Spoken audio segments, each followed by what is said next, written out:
Jangan sampai kita sendiri memberikan invest gitu ya, kita invest ke satu usaha atau peternakan ini, tapi kita sendiri sebenarnya nggak tahu nih biaya operasionalnya sebenarnya berapa sih.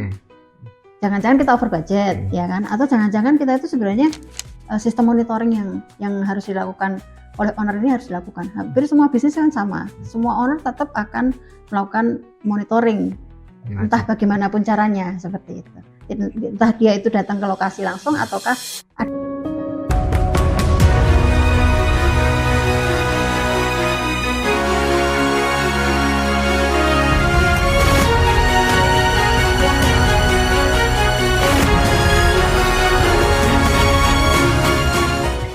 Halo Sobat Sinatria, kali ini kembali lagi bersama kita di podcast Sinatria Academy. Kali ini kita akan belajar langsung lagi bersama Bu Vita Krisadewi. Halo Bu Vita. Halo Raffi. Oke, jadi kali ini hostnya ganti nih, bukan Mas Bara lagi, yaitu saya selaku tim media di Sinatria Farm. Kali ini saya akan banyak bertanya tentang Sinatria nih, gitu. Nah, pertanyaan ini juga pertanyaan yang pengen banget aku tanyain ke Bu Vita gitu. Jadi daripada tanya doang, mending kita kontenin sekalian gitu kan. Oke, di Sinatria Farm ini Bu, kesalahan keputusan apa yang pernah dibikin Sinatria yang bikin sampai rugi besar gitu? Kesalahan Sinatria ya. Saya selalu menyampaikan kesalahan saya itu atau tantangan saya dari dulu adalah masalah SDM. Mulai dari pertama kali sejak sebelum Sinatria lokasinya di sini, waktu itu kan sebelum kita membuat di sini kan kita sudah membuat di tempat lain. Itu kesalahan saya juga masalah SDM. Tapi SDM itu tidak sepenuhnya salah sebenarnya. Tapi lebih banyak ke saya juga sebagai owner terlalu mempercayakan. Jadi kita percaya boleh, tapi tidak kemudian tanpa pengawasan. Jadi kesalahan terbesar saya adalah memberikan kepercayaan 100% kepada seseorang untuk menjalankan peternakan tanpa adanya pengawasan. Itu kesalahan terbesarnya. Jadi baik lagi, semuanya memang nggak bisa semuanya ke SDM nih teman-teman. Jadi owner juga harus benar-benar mengawasi gitu. Tapi itu yang bikin kesalahan apa Bu? Apakah Bu Vita kayak ngasih sebagai tugas yang utama atau gimana Bu? Kalau yang pertama ya, dulu waktu pertama kali sebelum di Sinatria ada di sini itu saya full gitu ya, full mempercayakan, karena dalam waktu itu ya kondisi saya memang kita berpikirnya ya kayak mungkin teman-teman yang lain sekarang juga ada yang berpikir seperti itu. Udah, yang penting saya taruh uang atau mempercayakan uang saya kepada seseorang yang memang dia udah kompeten gitu kan. Nah terus kemudian ya udah saya nggak usah perlu ngawasin, pokoknya tahu-tahu nanti setiap akhir tahun kita dapat bagi hasil misalnya seperti itu. Pikirnya waktu itu saya seperti itu, tapi ternyata kan perjalanan peternakan ini nggak bisa 1 tahun sekali gitu kita awasi, karena kehidupan ini kan makhluk hidup kan. Jadi setiap hari kan dia juga membutuhkan makan, dia harus makan, dan kita kan perlu tahu nih sebenarnya dia dikasih makan apa, terus bener nggak ngasih makannya gitu kan, terus dia dapat makannya dari mana, biaya pakan itu sebenarnya berapa sih gitu kan kita perlu tahu. Jangan sampai kita sendiri memberikan invest gitu ya, kita invest ke satu usaha atau peternakan ini, tapi kita sendiri sebenarnya nggak tahu nih biaya operasionalnya sebenarnya berapa sih. Jangan-jangan kita over budget ya kan, atau jangan-jangan kita itu sebenarnya dibandingkan modal utama peternakan itu kita cuma 10% aja gitu. Nah ini kan kita harus tahu seluruhnya. Nah waktu itu kesalahan pertama saya adalah memberikan 100%, saya tidak ada intervensi sama sekali. Sama sekali. Jadi enggak, ya paling datang itu hanya neoin, dan itu kan selalu janjian ya, selalu janjian bahwa saya mau ke lokasi nih gitu. Bukan tiba-tiba saya datang gitu, enggak. Jadi kan akhirnya kan saya juga enggak tahu sebenarnya realnya itu kayak apa sih peternakan saya. Beda dengan kalau misalnya saya langsung datang tanpa konfirmasi, kan saya tahu sebenarnya pada saat itu peternakan saya ini benar-benar dikelola dengan baik atau tidak gitu. Terus kemudian kedua gitu ya, kebentur saya dengan SDM lagi yang kedua. Kita tidak siap dengan SOP. Sehingga ketika kita merekrut karyawan baru waktu itu sudah di sini gitu ya. Itu ada yang 1 minggu itu udah resign gitu. Karena apa? Karena memang dari awal tidak ada kejelasan. Jadi kamu pekerjaannya adalah seperti ini, maka salarinya sekian. Jadi orang kan datangnya cuma siapa yang kita oprek kan waktu itu, siapa yang mau kerja di peternakan, siapa yang bisa kerja di peternakan, terus gajinya berapa, seakan-akan bahwa ternyata gajinya lumayan tinggi nih, tapi dia nggak tahu ternyata sebenarnya pekerjaannya seperti apa. Nah pada saat itu ada yang 3 hari udah ngeluh gitu ya, terus kemudian yang paling cepat itu ya 1 minggu itu, 1 minggu dia minta kasbon, terus karena alasannya mau datang ke walimahan temennya gitu kan, ya kita kasih, tapi ternyata nggak pulang gitu, nggak balik lagi ke sini gitu. Itu contohnya seperti itu gitu. Ya karena apa, kalau saya melihatnya memang dari awal itu tidak ada kejelasan kontrak kerja gitu ya, kemudian SOP-nya juga nggak jelas, jadi sebenarnya pagi itu ngapain, siang ngapain, sehingga kan karena dia nggak ada arahan gitu ya. Padahal waktu itu sebenarnya di sini juga ada manajer gitu, cuma kan komunikasi juga kurang bagus waktu itu gitu ya dengan karyawan, sehingga akhirnya dia resign. Terus kemudian ada lagi kejadian yang itu kan juga membuat merugi kan, karena kan akhirnya kan setiap kali kita itu pergantian karyawan pasti akan ada biaya belajar baru. Kan kebiasaannya kan juga berbeda ya kan. Biasanya kalau ngasih makan tuh caranya seperti ini atau jamnya sekian. Dengan pergantian karyawan kan akhirnya ada pergantian ritme lagi, pergantian cara lagi seperti itu, sehingga biasanya dampaknya di ternak. Ada ya kerugian kita ya di mortalitas kalau waktu itu ya, atau ternak sakit gitu ya, morbiditas atau mortalitas. Tapi yang paling fatal itu adalah ketika waktu itu kondisi saya memang sedang tidak fit ya, jadi beberapa waktu itu dari tahun berapa ya kemarin ya, intensitas saya ke Sinatria Farm berkurang. Biasanya kan saya rutin gitu ya, bahkan kita kelas waktu itu tuh seminggu sekali. Terus akhirnya karena kondisi saya nggak fit, kemudian kita jadikan seminggu 2 kali waktu itu ya, seminggu 2 kali, sehingga dan saya pun kesini itu hanya sampai ke pendopo tempat kelas gitu. Saya hampir nggak pernah sampai ke kandang gitu, jadi saya nggak pernah tahu kondisi di kandang itu sebetulnya seperti apa. Karena panjangnya waktu saya benar-benar tidak ada intervensi ke manajemen, dampaknya ternyata tidak hanya di ternak saya yang tiba-tiba nggak ada gitu ya, tapi juga orang yang saya percaya ini tidak apa ya, kemenangan yang terlalu besar itu kan akhirnya memberikan peluang untuk apa ya, contohnya gini lah, kenapa orang bisa korupsi? Karena kan ada peluang gitu kan. Nah ini sama seperti itu, kejadiannya seperti itu. Kita memberikan kekuasaan yang terlalu besar sehingga akhirnya ya peluang-peluang itu ada, sehingga kita lumayan itu apa ya, kerugian ya puluhan juta lah kayak gitu. Jadi tantangan saya mau di SDM. Oke, berarti balik lagi ke SDM ya Bu. Tapi untuk teman-teman yang bilang business owner itu bisa passive income di bisnisnya, kayak enggak ya teman-teman, karena tetap harus full time di pekerjaannya gitu. Jadi balik lagi karena kewenangan yang terlalu besar, terus bisa aja jadi yang dipercayai malah nggak sebagus itu ya Bu. Ya di awal orang, jadi gini loh, kita tuh kan yang direkrut di sini kan semua orang baik kan. Kalau nggak baik mesti udah nggak lolos di awal gitu kan.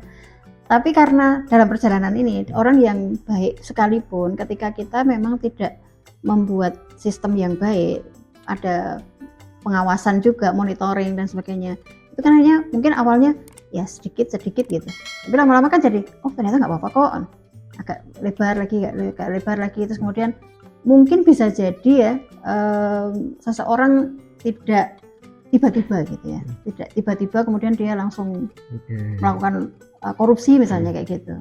Karena ada peluang itu. Tapi karena ada peluang. Makanya kalau saya sebagai owner itu kita perlu apa ya istilahnya ya, kita perlu merefleksi diri. Kita itu introspeksi. Ketika ada satu kejadian seperti ini, kemungkinan kita sudah punya peran. Gitu. Memang kita tidak harus nongkrongin 24 jam di sini gitu kan. Tapi kan sistem monitoring yang harus dilakukan oleh owner ini harus dilakukan. Hampir semua bisnis kan sama. Semua owner tetap akan melakukan monitoring. Entah bagaimanapun caranya seperti itu. Entah dia itu datang ke lokasi langsung ataukah ada sistem yang dia buat supaya dia bisa memantau bisnis dia dengan baik. Oke, jadi kebalikan dari keputusan yang bikin salah di Sinatria Farm, kesalahan terbesarnya, kalau dari keputusan Bu Vita sendiri yang bikin Sinatria paling maju nih Bu. Jadi paling menurut Bu Vita keputusannya paling benar tuh apa ya Bu? Keputusan paling benar untuk buat untung berarti atau buat Sinatria besar. Iya. SDM dan ide pertama ya. SDM itu apa gitu ya? Waktu itu kita itu Sinatria kita karena menggunakan SDM muda ya. Jadi akhirnya orang lain belum menggunakan media sosial, kita sudah menggunakan media sosial. Orang lain belum main YouTube, kita sudah main YouTube. Itu salah satu yang membuat kenapa Sinatria Farm itu cepat sekali terkenal, cepat sekali viral dibandingkan yang lain. Kemudian yang kedua ide. Ide itu apa? Ya, segala sesuatu kan kita tuh kan sering ya, kita ngobrol aja kan itu dan mengeluarkan ide banyak. Cuma seberapa banyak ide yang kita eksekusi itu yang berpengaruh terhadap kesuksesan kita. Kalau kita punya ide tapi kita biarkan aja kan akhirnya ya sudah gitu. Contoh ini kalau saya sama bapak itu kan sering ngobrol gitu ya. Kita punya ide-ide apa di jalan, kita sambil jalan gitu memikirkan apa langsung kita seharusnya begini gitu. Ya itu contoh paling sederhana itu misalnya zaman dulu ya tahun 2000-an, awal 2000 ya pokoknya 2000-an lah gitu. Itu ketika lihat ojek ya orang-orang yang ngojek gitu, biasanya ada pangkalan ojek gitu. Terus kemudian ada ibu-ibu di tempat yang agak jauh tapi yang dari pangkalan, dia nunggu ojek lewat kan agak susah gitu. Kemudian kita punya ide gimana kalau misalnya ojek ini kita kelola gitu ya, misalnya nih ojek satu dan yang lain itu bisa berkoordinasi, terus kemudian orang itu bisa pesan ojek tidak harus ke pangkalan dan sebagainya gitu. Waktu itu belum ada Gojek, tapi kita udah memikirkan ide kayak gitu ya, cuma itu ide aja kan, sudah gitu tenggelam gitu. Kemudian pagi-pagi misalnya kan, pagi-pagi ada kita kesibukan saya sendiri ya, pagi-pagi itu kan jam 5:30 udah selesai semua, masakan udah siap semua gitu. Tapi kan mungkin ada yang lain yang mungkin masih punya bayi dan sebagainya, itu nggak memungkinkan masak sampai jam 5:30 udah siap gitu kan, karena tiba saya jam 6 udah berangkat kan anak-anak. Kita punya ide, gimana kalau kita jualan makanan udah lauk ataupun sayur yang sudah jadi, tapi orang nggak perlu jauh-jauh ke lokasi, kita keliling ya, nggak pick up gitu. Tapi ya udah gitu aja yang mengeksekusi siapa, orang lain ya kayak gitu ya, karena kita punya ide tapi tidak kita eksekusi. Nah sama dengan Sinatria Farm ini kan kita punya ide itu dari mana gitu kan dari masalah. Tadi ada permasalahan, kemudian ada ide. Kalau kita bisa mengubah masalah itu menjadi peluang, maka itu yang akan menjadi kita besar. Ketika kita membuat Sinatria Farm di sini, pindah lokasi ya. Dulunya kan di Kecamatan Cangkringan, kita gagal itu kan waktu itu di situ. Kemudian kita mau buat lagi. Nah ketika kita mau buat lagi kan kita perlu izin lagi kan ke pihak lain, apakah kita diizinkan atau tidak, karena ini peternakan ini masih ada dampaknya kan. Nah, ternyata tidak mudah ketika kita membuat side plan gitu ya, peternakannya belum ada, tapi ketika kita sosialisasi ke warga bahwa kita mau membuat peternakan itu ditolak. Alasannya kenapa? Karena bau. Makanya dari masalah bau ini ya kita selesaikan. Kalau misalnya karena bukan orang peternakan nanya, bisa nggak sih bau itu dikondisikan? Ya bisa. Yang bikin bau apa? Urin. Ya udah, gimana kalau urinnya kita kondisikan supaya kandang itu tidak berbau seperti itu. Sehingga itu yang kemudian kita lakukan. Kita buat rancangan kandang sistem terkoleksi L Sinatria itu, dan muncul nama kandang sistem terkoleksi itu tahun 2018. Itu dari kita gitu. Jadi kandang sistem terkoleksi itu patennya Sinatria ya. Itu tahun 2018. Nah, itulah yang membedakan antara Sinatria dengan yang lain. Sehingga itu juga yang membedakan mana alumni Sinatria Farm dengan alumni peternakan yang lain. Karena rata-rata kalau alumni kita menggunakan seperti ini gitu ya. Mesti ada pemisahan urin dan feses, mungkin mereka punya sistem pengelolaan limbah. Karena kalau di alumni kita itu semuanya kita sarankan kita bukan hanya sekedar membuat peternakan, tapi kita membuat sebuah ekosistem peternakan. Yang di situ tidak hanya kita bicara peternaknya saja, tapi kita juga berwawasan lingkungan, ada pengelolaan limbahnya. Nah, itu yang membuat kita kemudian besar. Sudah kita kelola IG-nya, Instagram, Facebook, YouTube, semuanya kita kelola. kita juga punya ide yang bisa kita sampaikan ke masyarakat bahwa oh ini bukan sekedar peternakan biasa. Makanya kalau kita bicara peternakan modern dan sebagainya, peternakan modern itu bukan kandangnya yang modern, bukan bangunannya yang modern, tapi sistemnya. Nah, kita punya sistem apa yang di situ memang bisa mendukung kita bahwa kita layak disebut sebagai sebuah peternakan modern. Sehingga pada awal-awal Sinatria berdiri kan sebenarnya 2018 sih kalau di sini ya. Ini itu 2018 kan kita. Kemudian kita di tahun 2019 itu data kunjungan kita itu sudah ribuan. Apalagi 2020, apalagi pada waktu pasca Covid, orang pada waktu Covid kan sibuk, gimana ya cari apa ya. Di Sinatria Farm itu kita kunjungan itu sampai kita kalau ada orang datang gitu ya, saya belum sempat berdiri udah duduk lagi karena ada orang datang seperti itu gitu. Karena apa ya? Karena tadi ide yang tidak hanya sekedar berhenti pada pemikiran, tapi benar-benar kita wujudkan dalam satu action gitu. Oke. Jadi balik lagi keputusan terbesar yang bikin Sinatria lebih maju itu juga di SDM teman-teman, tapi dibarengi dengan ide yang benar-benar diwujudkan dan bisa bikin Sinatria jadi peternakan yang modern teman-teman, bukan cuma kandang tapi sistemnya yang modern gitu. Oke, kalau Bu Vita di bidang peternakan nih punya mimpi seperti apa ya Bu? Sama kayak biasanya kalau di business owner itu punya role model alias kayak punya impian peternakan lain gitu loh. Kayak kalau Bu Vita sendiri apakah ada Bu kayak di luar negeri kah atau di lokal gitu ya, punya mimpi seperti apa gitu? Ya, Sinatria Farm ini ya dulu kenapa saya punya ide seperti ini, awalnya karena saya pernah mampir di satu lokasi ya, lupa ya namanya apa, nama tempatnya itu apa saya lupa, tapi ada di lereng Lawu, di lereng Gunung Lawu. Ya, waktu itu kita jalan aja, saya sama anak-anak itu kalau weekend kan jalan nyari kemana roda berputar itu ya, disitulah kita akan ikutin aja gitu. Jadi kadang-kadang kita tuh mau hangout kemana ya belum punya tujuan gitu.